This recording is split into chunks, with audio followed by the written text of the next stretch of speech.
ser dona negra a Catalunya és ser resistència pel sol fet d'existir, no? És a dir, en el moment en el que tu surts de casa al matí, la teva pròpia presència ja és un desafiament cap als espais que tu ocupes constantment. Vagis a comprar el pa, vagis al súper, vagis a qualsevol espai amb el que tinguis o no tinguis la intenció de construir aquests estereotips, o fins i tot no t'hagis ni plantejat que és una tasca, diguem-ne, des de la meva perspectiva com a militant antiracista i tal, encara que no ho vulguis fer, la teva pròpia existència és un desafiament amb un entorn en el que tu no estàs contemplada com a ésser. Res del món que t'envolta està preparat per tu.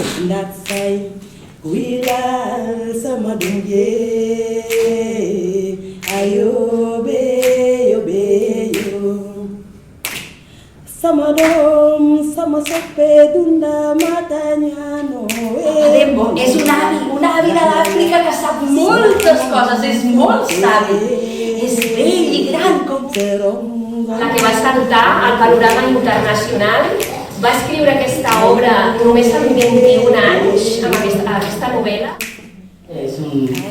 Això em toca molt particularment perquè vinc del Benín i que sé les històries de les amazones, que una mica la que em va inspirar...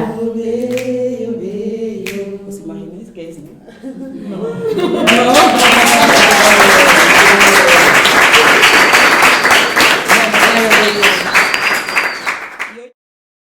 Volani. Això és un salut habitual que es fa i té moltes maneres de respondre i aquesta és una de les maneres. Quan trobeu una persona que sigui irònic...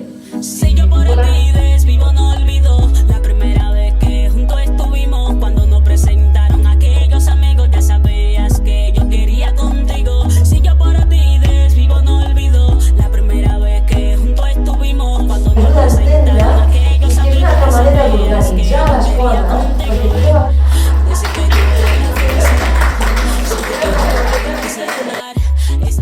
Doncs hem de començar a entendre això, que el racisme no és una qüestió individual ni moral. El racisme és un sistema que se sustenta per la supremacia blanca, que també hem de deslligar la supremacia blanca de l'extrema dreta, els grups violents. No, la supremacia blanca és el sistema en el que vivim i en el que ens movem. Per defecte. Per defecte.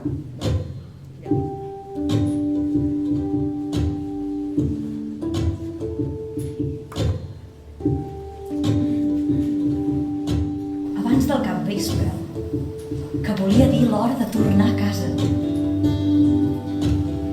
El matalàs de l'àvia coneixia l'alè matiner de cada una de les meves germanes, cosines i de les filles de la veïna pel seu nom.